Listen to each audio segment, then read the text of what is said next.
Good afternoon students. સ્વાગત છે તમારું ઓનલાઈન લેક્ચરમાં. આગળના લેક્ચરમાં આપણે લિમ્ફોસાઇટ્સ વિશેની પ્રારંભિક માહિતી મેળવી.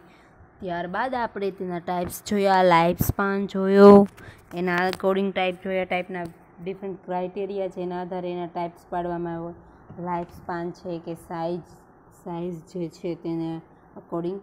ત્યારબાદ આપણે એના ફંક્શન્સ વિશે જોવાના છીએ.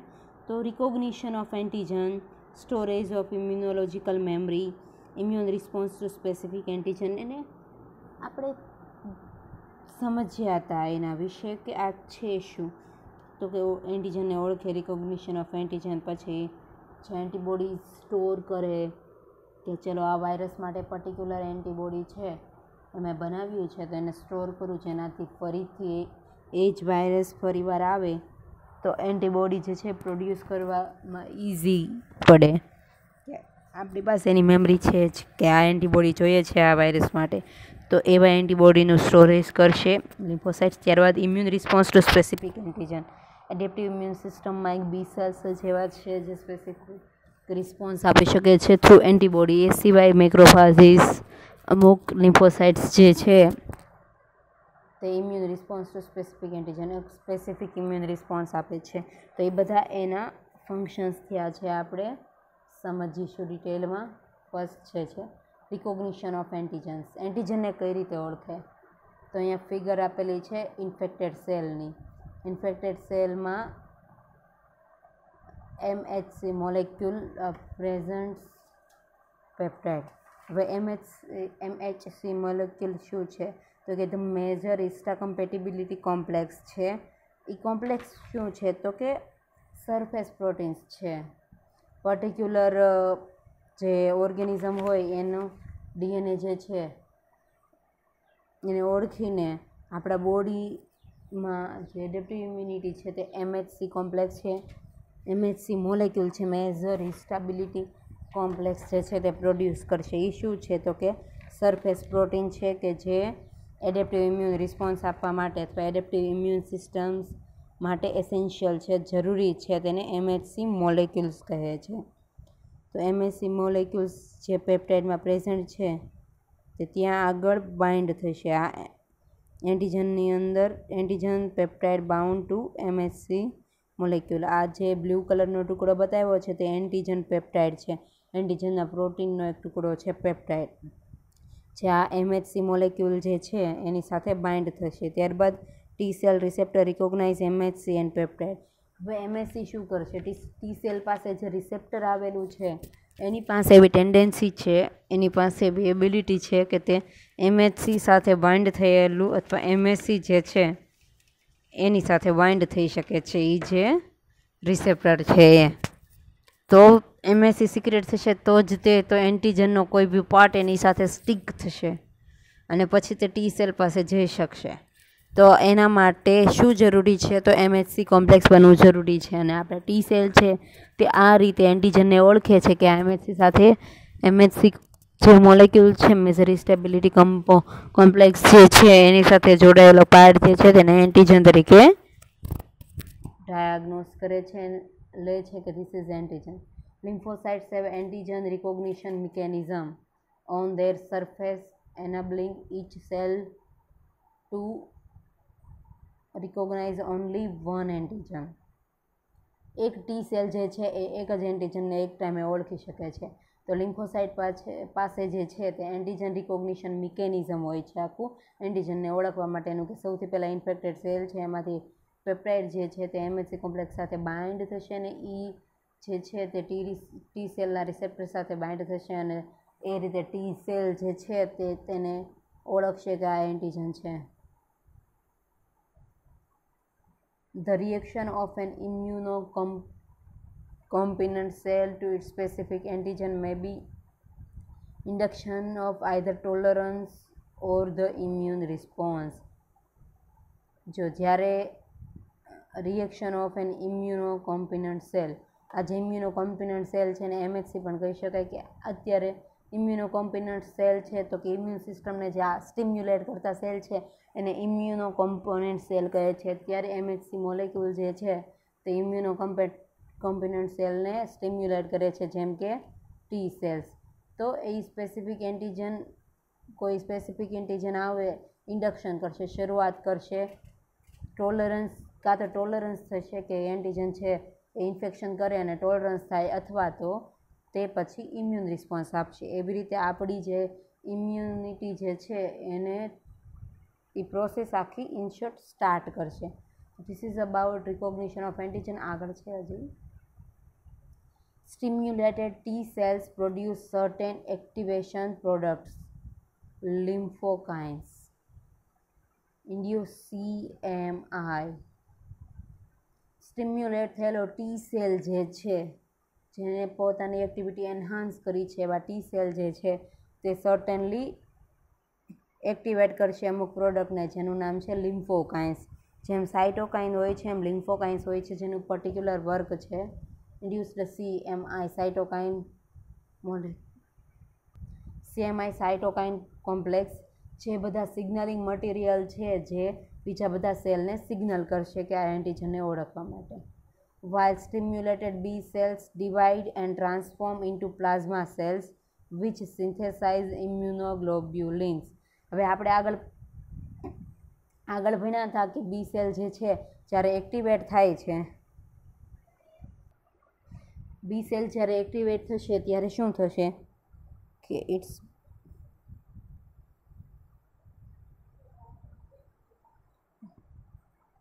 સપોઝ કે આ બી સેલ છે તો એ બે સેલ બનાવશે, એક પ્લાઝમા સેલ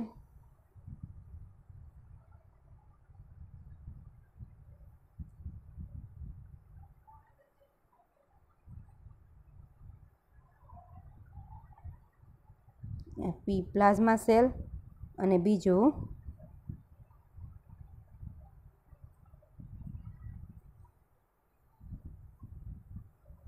એમ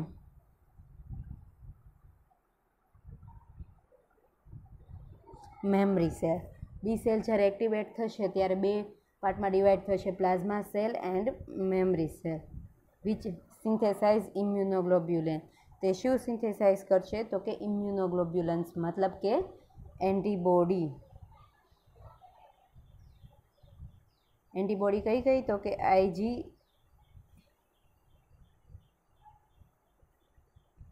IgGથી શરૂ કરીને 5 જે ગ્લોબ્યુલિન છે, એન્ટીબોડીઝ જે છે જેને ઇમ્યુનોગ્લોબ્યુલિન્સ કહે છે, IG સ્ટેન્ડ ફોર ઇમ્યુનોગ્લોબ્યુલિન્સ, તેને સિન્થેસાઇઝ કરશે કોણ? બી સેલ.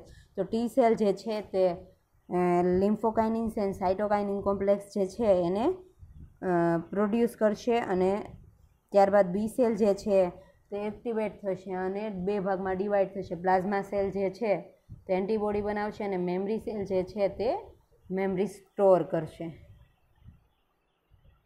ત્યારબાદ નેક્સ્ટ જોઈએ તો a number of surface antigens or markers have been identified on lymphocytes and other leukocytes by means of monoclonal antibodies. Surface ઉપર કેટલા એન્ટીજન છે તે, અથવા જે જીન માર્કર્સ આવેલી છે તે આઇડેન્ટિફાઈડ કરશે એન્ટીજનને લિમ્ફોસાઇટ્સ પરથી, અને other by leukocytes by means of monoclonal antibody, અને લ્યુકોસાઇટ્સ અને લિમ્ફોસાઇટ્સને પણ આઇડેન્ટિફાઈડ કરશે તેના વર્કને આધારે. અને લ્યુકોસાઇટ જે છે એને મોનોક્લોનલ એન્ટીબોડીઝ તરીકે ઇન્ડિકેટ કરશે, આઇડેન્ટિફાઈ કરશે. મોનોક્લોનલ એન્ટીબોડી એટલે શું? પોલીક્લોનલ એન્ટીબોડી અને મોનોક્લોનલ એન્ટીબોડી. મોનોક્લોનલ એન્ટીબોડી એટલે એવું એન્ટીબોડી જે પર્ટિક્યુલર એક જ એન્ટીજન છે એને પોતાની સાથે બાઇન્ડ થઈને એન્ટીજન એન્ટીબોડી રિએક્શન કરતું હોય, અથવા એવું પર્ટિક્યુલર એન્ટીબોડી જે એક જ ટાઈપના એક જ ઓર્ગેનિઝમ સાથે એ જ ટાઈપના બીજા ઓર્ગેનિઝમ સાથે પણ બીજા ઓર્ગેનિઝમને પણ પોતાની સાથે બાઇન્ડ થવા દેતું ન હોય, એક જ ટાઈપનું, એને કહેવાય મોનોક્લોનલ એન્ટીબોડી, જે એક જ ઇમ્યુનોગ્લોબ્યુલિન પ્રોટીનથી બનેલું હોય છે. These markers reflect the stage of differentiation and functional properties of the cell. આ જે માર્કર છે એ શું કરશે તો કે લિમ્ફોસાઇટ્સ અને વેરિયસ સેલ્સ જે છે એને પોતાની પ્રોપર્ટીઝને અકોર્ડિંગ ડિફરન્શિએટ કરશે કે લિમ્ફોસાઇટ્સનું વર્ક આ છે તો તે લિમ્ફોસાઇટ છે, લ્યુકોસાઇટ્સ છે, એ રીતે તેને પોતાના ફંક્શનના આધારે ફંક્શનલ જે પ્રોપર્ટીઝ છે એના ગુણધર્મો છે એના આધારે આ જે જીન માર્કર્સ જે છે એને રિફ્લેક્ટ કરશે. તો આ હતા લિમ્ફોસાઇટ્સના વર્ક. ત્યારબાદ આપણે ભણવાનું છે ટી સેલ મેચ્યુરેશન્સ.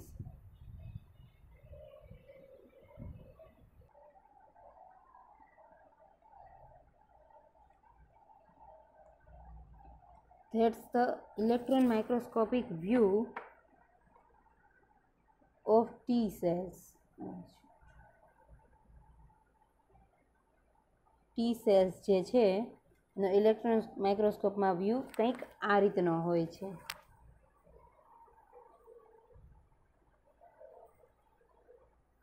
આ જે છે તે છે લિમ્ફોસાઇટ્સ, લાર્જ લિમ્ફોસાઇટ.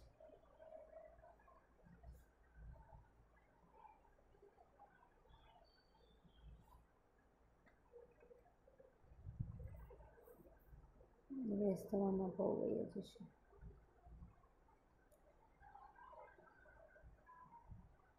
લાર્જ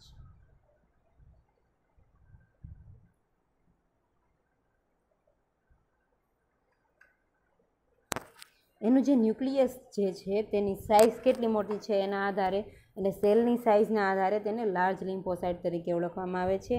ત્યારબાદ આ જે છે તે છે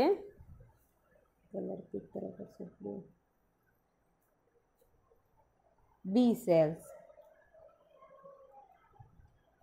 ઇલેક્ટ્રોન માઇક્રોસ્કોપમાં બી સેલ્સ કંઈક આ રીતના દેખાય છે.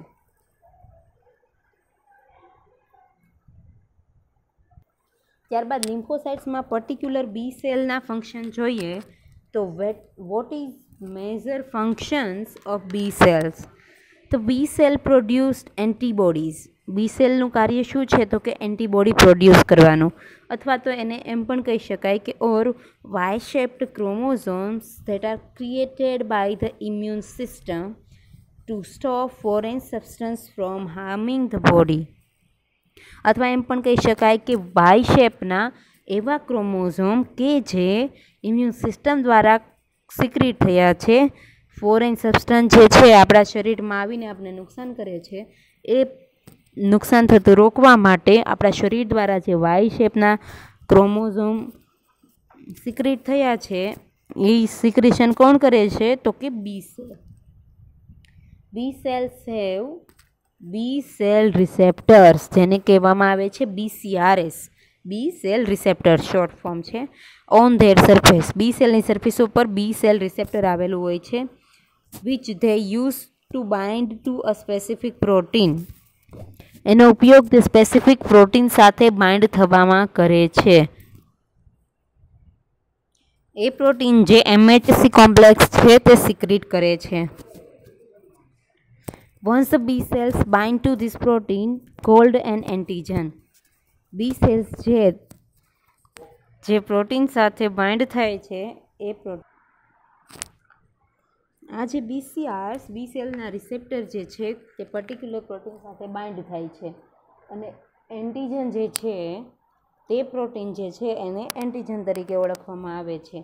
એટલે મતલબ એન્ટીજન જે છે તેની અંદર પ્રોટીન મોલેક્યુલ આવેલા હોય છે, આઈધર તે બેક્ટેરિયા હોય, વાયરસ હોય ઓર કોઈ ઇન્ફેક્ટિયસ એજન્ટ જે હોય એના શરીરમાં પ્રોટીન આવેલા હોય છે. તો પ્રોટીનને ઓળખવાની અને તેની સાથે બાઇન્ડ થવાની એબિલિટી જે છે તે બી સેલ પાસે રહેલી હોય છે. તેથી બી સેલ જે છે તે તે પ્રોટીન સાથે બાઇન્ડ થઈ જાય છે, જેને એન્ટીજન તરીકે ઓળખવામાં આવે છે. Then they release antibodies that stick to the antigen and prevent it from harming the body. ત્યારબાદ પ્રોટીન સાથે બાઇન્ડ થઈને તે એનું આખું સ્ટ્રક્ચર જે છે તેને ઓળખશે, રિકોગ્નાઇઝ કરશે કે આ પ્રોટીનિક જે સ્ટ્રક્ચર છે એ શેનું બનેલું છે, કઈ રીતનું છે અને તેને કઈ રીતે કિલ કરી શકાય. તો એને અકોર્ડિંગ જે બી સેલ્સ છે તે એન્ટીબોડી બનાવશે અને એ એન્ટીબોડીઝ જે બી સેલમાંથી ઉત્પન્ન થશે તે બી સેલ જેમ એન્ટીજન સાથે સ્ટિક થયેલા છે તે રીતે તે એન્ટીબોડી પણ એન્ટીજન સાથે સ્ટિક થઈ જશે. તે સ્ટિક થયેલા એન્ટીજન જે છે તે આપણા શરીરને પ્રિવેન્ટ કરશે કોઈ હાર્મફુલ ઇફેક્ટથી કે હેઝાર્ડસથી, prevent it from harming the body. બોડીને નુકસાન કરતાં પછી તે રોકશે. Then the B cells secrete cytokines to attract other immune cells. B cells જે છે અને T cells જે છે તે મળીને સાઇટોકાઇન્સ એન્ડ લિમ્ફોકાઇન્સ નામના જે મટીરિયલ્સ જે છે તે સિક્રેટ કરશે અને તે બધા ઇમ્યુન સેલ અને સાઇટોકાઇન્સ શું કરે છે તો કે ઇમ્યુન સેલ્સને અગવા કરે છે કે આ કોઈ પર્ટિક્યુલર એન્ટીજન આપણી બોડીમાં આવ્યો છે તેને શોધીને આપણે કિલ કરવાનો છે. સાઇટોકાઇન્સ એટેક પણ આવે છે. મેં તમને આગલા લેક્ચરમાં સમજાવ્યું હતું કે B cells and T cells activated થઈને જ્યારે વધુ પ્રમાણમાં સાઇટોકાઇન્સ સિક્રેટ કરે બધા બોડીના સેલને સિગ્નલ આપવા માટે ત્યારે સાઇટોકાઇન્સ અટેક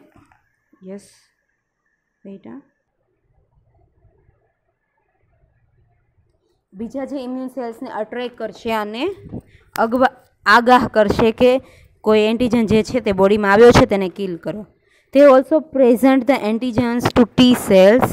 Yes, આ જે સાઇટોકાઇન્સ છે તે ટી સેલ્સમાં પણ પ્રેઝન્ટ હોય છે which they recognize using their T cell receptors TCRs. જે ટી સેલ રિસેપ્ટર હોય છે એને TCRs કહે છે અને બી સેલ રિસેપ્ટર્સને BCR પણ કહે છે. The T cell destroy the antigen. T cell પણ એન્ટીજનને ડિસ્ટ્રોય કરે છે. કઈ રીતે? તો એની પાસે હોય છે સાઇટોટોક્સિક સેલ્સ. સાઇટોટોક્સિક સેલ જે છે તે એન્ટીજનને કિલ કરે છે, ડિસ્ટ્રોય કરે છે અને ટી સેલમાં બીજા પણ એક સેલ આવેલા હોય છે CD8 છે અને TH કહે છે હેલ્પર સેલ કે જે બી સેલને હેલ્પ કરે છે એન્ટીબોડી પ્રોડક્શન માટે અને સાઇટોકાઇન્સ રિલીઝના જે ફંક્શન છે એમાં ટી સેલ્સ પણ હેલ્પફુલ થાય છે. તો આ હતા ફંક્શન્સ ઓફ લિમ્ફોસાઇટ્સ છે. બધા લિમ્ફોસાઇટ્સ ઓલ ટાઈપ્સ ઓફ લિમ્ફોસાઇટ્સ છે એ મળીને આપણા બોડીમાં શું ફંક્શન કરે છે કે WBC છે તો આપણા બોડીને કોઈ ડિઝીઝથી પ્રિવેન્ટ કરે છે કે પછી આપણી ઇમ્યુનિટી વધારે છે કે ફાઇટ અગેન્સ્ટ પેથોજન એન્ડ ઓલ. તો આ હતા ફંક્શન્સ ઓફ લિમ્ફોસાઇટ્સ. તો ત્યારબાદ હવે આપણે નેક્સ્ટ લેક્ચરમાં જોઈશું મેચ્યુરેશન ઓફ ટી સેલ્સ.